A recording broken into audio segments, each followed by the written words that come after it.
The team of warehouse analysts. We are here to present the views on data warehouse concepts. When coming to the goals of data warehousing, these are the goals: making information easy, effective decision making, and providing security for data. When coming to making information easy, generally databases maintains redundancy data.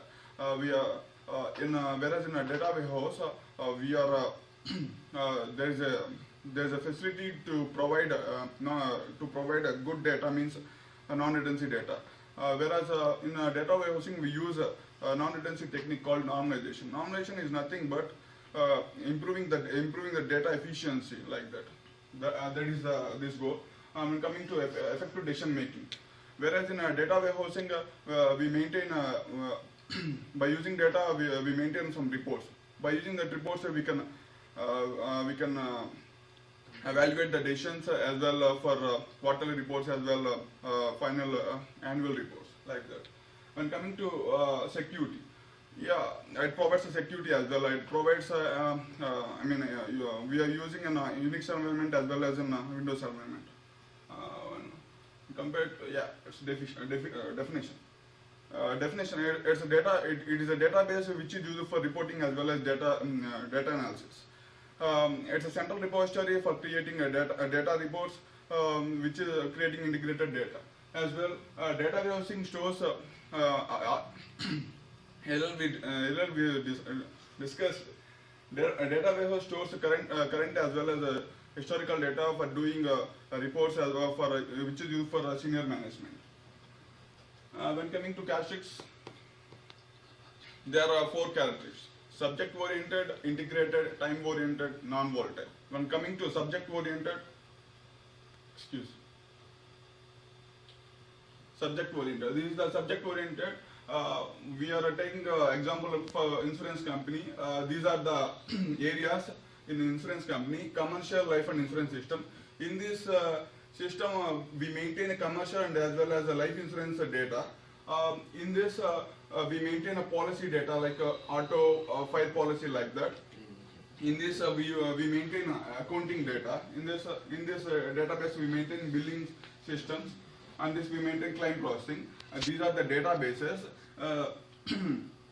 In this, they are clubbed into one same data warehouse. When coming to subject oriented, it defines customer data comes and all the customer data comes under this customer database, data warehouse. All the policy data comes under policy warehouse. Like we just organize data warehouse maintains in organized manner. That means it's subject oriented. Integrated. Data is stored in a single integrated system. Like as we show in the figure, suppose one customer have auto policy data as well as fire policy and as well as fax accounting system.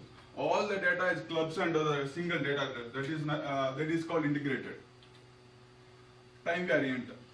The data is stored in a series of snapshots. Like we are in a general example, just we say a game like that. Suppose it's a database. Suppose we use the data at a particular time. That snapshot will stored in a database like this, like the calendar. That's non-volatile. Non-volatile is nothing but by using this feature, data is not lost with any data like data crashes, like that. This is a database, production database. In a production database, we maintain a development database as well as a testing database. In the production database, the data is never lost again because we maintain real processing systems, like that. That's it. Transaction systems versus data warehouse. I will explain, my friend. Thank you. I am Raghuveer, and I would like to continue the presentation which is done by my friend, and I would like to explain about the transaction data, which is the data warehousing. Basically, before going into the depth of this, I would just like to explain this with a basic example. So everybody of us, we are all familiar with the Amazon.com. So a user of Amazon.com can do a number of things. For example, he can just look at a product, he can add it to the wish list, and he can purchase the product, he can make the payment, and once the product is received, he can even again return back the product. So these are all the various things the user can perform. So in short, each of these things which the user can perform can be described as a transaction. So for example, take a website, any website. So there will be a number of users and at each day, a number of transactions will be taking place. So each of these transactions, the website will just keep a track of all the set of transactions because they need it. So in short, we can just simplify that all the transactions, the day-by-day transactions, hour-by-hour transactions, minute-by-minute transactions, these are all, they are nothing but the transaction data. And coming to the analyzing data, this is called analytical data. Analytical data is nothing but, the summation of all the transaction data over a period of time. Say for example, the Amazon.com, after a period of 1 month or 2 months, say for example, there is a product, a Nike shoe. So a number of users are, just coming, visiting the website, and nobody is like, purchasing it. So over a period of time, say for example, after 1 month or 6 months like that, the website, the person who is, handling all that, he will just come into a basic idea after analyzing the data. Say, so for example, this is so and so product, and the users are, just looking at it, but they are not purchasing it. So by that, he can just, take the decision. They are called the decision making things. So with the help of that data analysis, he can just decide on the thing. So that is the basic thing. So the two major types of data which the IT industry is dealing are nothing but the transaction data and the analytical data. So I would just like to explain it from this figure. These are all the users, they will do day-to-day operations, and the online real-time update, it will go through the index and all the various systems which the users are using, and the system experts, just now I said the users, at Amazon, they will just be looking at, they will just analyze the data which the users are using, and what the transactions are they taking place day by day, and all that is just stored. And it's like it's a cyclic process, so it's not like one-time process. So it's like a cyclic process. So the users will be giving the inputs, it will store in the database, and the analysis will be done. Again, it will come back as a feedback. So it's like a process. Can you please move to the next slide? Okay. So also this is the analytical processing. This is called OLAP, online analytical processing. It can also be called as warehouse reporting.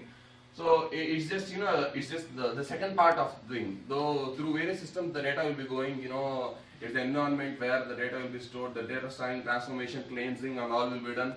And here these are the persons. They just take the decisions. So everything is done here.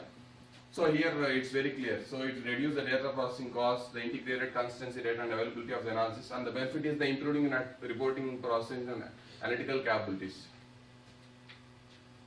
So coming to the transaction processing is it's like just nothing but it's like the repetition.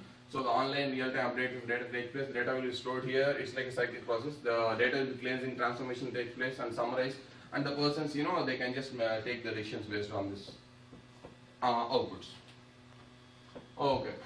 So what is the major difference between the OLTP and the OLAP system? So if we just take this as a system, so the OLTP transaction, first half of the transactions this come in the OLTP, and the second half come in the transaction processing, and this is the analytical processing. So all the business things, something which is related to the actual working of the system, everything will be will come under the business process, and all this related data will be stored in the business data warehouse. So it's like, as I told, it's like a cyclic thing. So if the OLTP, the transactions are made, only with the help of the transactions, that data will become, we will be able to analyze the data, and based on that we can even give the inputs. So it's like a cyclic thing. And the major differences between the OLTP and the OLAP, that is online transaction processing and online analytical processing, is basically the source of data. As I told previously, the source of data is the operational transaction data, that is the original source of data. So day by day operations made by the different users come under the source of data.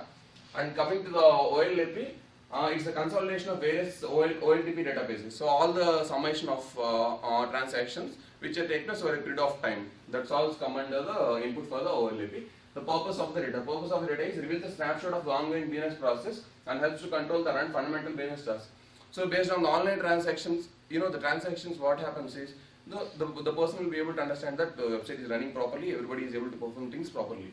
So coming to this, the purpose of the analytical data is nothing but multi-dimensional use of various kinds of business activities that help the planning, problem solving. As I said earlier, if there are some problems in the system, they can come to know, they can take decisions based on how the inventory to maintain, whether to able to whether the product can survive, or we can just leave the product, etc.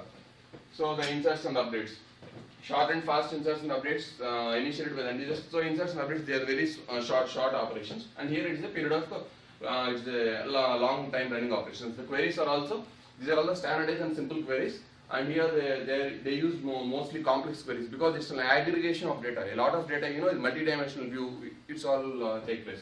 The process of speeding, it's typically very fast. Since it's a day-by-day operation, it's very fast. And here the amount of data when it comes to analytical data is a lot. So therefore, the process time it takes more. The space requirements, relatively small if historical data is archived, and larger due to the existence of aggregation structures. It's the same here. Database design, horizontally normalized with many tables, typically denormalized with fewer tables and use database schemes.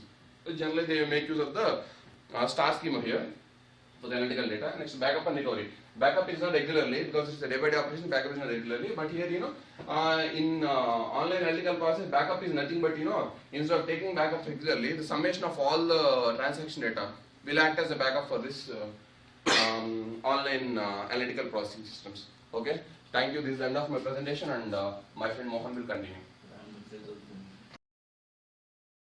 To explain about difference between data mart and data warehouse. The entire data is divided into two types, data mart and data warehouse. And first I'm going to explain you about data mart. And first, instead of explaining a data mart, I should say about the data mart types and data warehouse types. The data is divided into subject areas. For example, the subject areas like sales and marketing and healthcare domain, these are the subject areas we find in the market. So come with the data mart. If data is limited to the single subject area stored in a single database, it's so called as data mart. If coming to the sales, if taken sales oriented, if the data under the sales saved only under the domain like sales domain, so hence it is called as data mart or data warehouse subject to single data mart. And come again with data warehouse. Data warehouse is nothing but a group of data marts, group of subject oriented. Example like sales data and marketing data clubbed and both are clubbed and keep into the same data warehouse, keep into the same database, so called as data warehouse. Here I am going to check the difference between data warehouse and data marts. Come to the property scope. Data warehouse comes under the enterprise scope, and it is data mart come into the department source. Enterprise is nothing but a group of subject orienteds clubbed together, so it is called as enterprise, and it is single department, so hence it is individual, so it is called data mart. Subjected, you can find multiple subjects in data rows, only subject is limited up to single subject in data mart. And data source, here we can find many incoming source of data, only few incoming source of data. And implementation type, since data warehouse we use for multi-dimensional answer, we will find large data and only we analyze the data only for months, years, and we will come for only months. Here the entire data warehouse being divided into two strategies. The one is top down and it is also called as Simnon methodology, and second one is bottom up, it is called as Raft-Kimball methodology. Here I am going to explain about top down approach. Here we got different subject areas. First one is sales and second one is marketing, finance, HR, and other sources. These are also sources coming from different subject areas. This data we extract and we kept in a staging area, and then finally we sent it into data warehouse. So here the entire data is clubbed over here. From this data warehouse, we are identifying the different subject areas and we are sending each different subject area into different data mart. Hence it is called, these are the data marts saved in different subject areas. And next about bottom up approach. Again, these are the sources or subject areas. Same the thing we had done in the previous, but we extract the data and we kept in a staging area, then we load into different subject areas into different data marts, and we integrate all the different subject areas and we finally kept into data warehouse, and it is called bottom up approach or Kimball methodologies. Here I'm going to explain about entire architecture of data warehousing.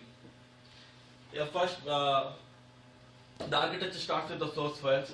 If we consider if if a company or organization will get data from different organization and different type of servers and different systems. Here we take in operation systems, ERP, CRM, these are flat file. These are the sources incoming from different organizations. So finally, we are keeping this into an ETL. ETL is nothing but extraction, transformation, loading. We extract the data and transform the data, and what are the changes we need, we should change the data, and finally load data into some data warehouse. The data warehouse includes metadata. Metadata means no information about the data, summary data, raw data, all kinds of data we are sending into the data warehouse. And finally, after doing some process, we are going to reporting, and we are going to analysis, we are going to data mining. These are the things we are going to do by using this extraction, transformation, and loading up method. Here I am going to say about data warehouse stages and support of database. Generally, small level organizations will use these two stages of data, where come as medium level organizations use this up to the stage 4 and finally only companies like more than 50 billion revenue will undergo only this stage 5 operation like active data warehousing. When come to the stage 1, this is reporting. Reporting is nothing but after analyzing the data about a database. Generally, a company or organization is divided the stages like 5 stages. Come to a small organization, they up to by their boundaries or limitations, they are coming up to stage 2, and where come as medium level organizations, they are going to do up to stage 4, and finally companies like IBM are more than 50 billion revenue, they are going to undergo this stage 5. Stage 1 is nothing but reporting. Reporting, after you analyzing the thing, finally you can analyze by using the reports. Reports show what happened of data. And come to the analyzing. Analyzing, you can by using the analyzing phase, you can know why it has happened. And come to the stage 3 is called predicting, and by using this predicting, you can predict the data in future. And come as operational. Operation is gonna do what is happened. So you can recollect what happened, and it is also used for backup. And this is active data warehousing. This is 24/7 housing. Comes under to minutes, hours, and days. Continuously data has been capturing here, and this is something like future. You can make it happen what you want to do. Here, the data warehouse searching. I have given a small examples of the organization and the data they are going to use. Come to small organizations, basic level companies. They are going to use 1 to 2 terabytes of data, and medium organizations going to use 2 to 4 terabytes. Large organizations will use 4 to terabytes. These are super large organizations. Walmart, they have different branches in worldwide, and they are going to use 150 plus terabyte. And this is some other big company like Southern Bell Corporation, SBC. They is going to use 250 plus terabyte of data. 1 terabyte is equal to 1024 gigabytes. Dimension modeling. Dimension modeling is a type of modeling provides user the ability to view database of the organization. The major 2 components of dimension modeling are dimensions and facts. Dimension, the total data in the database is going to convert into dimensions and facts. Dimensions contain the static data of the sources, whereas facts contains both keys and measures of the dimensions.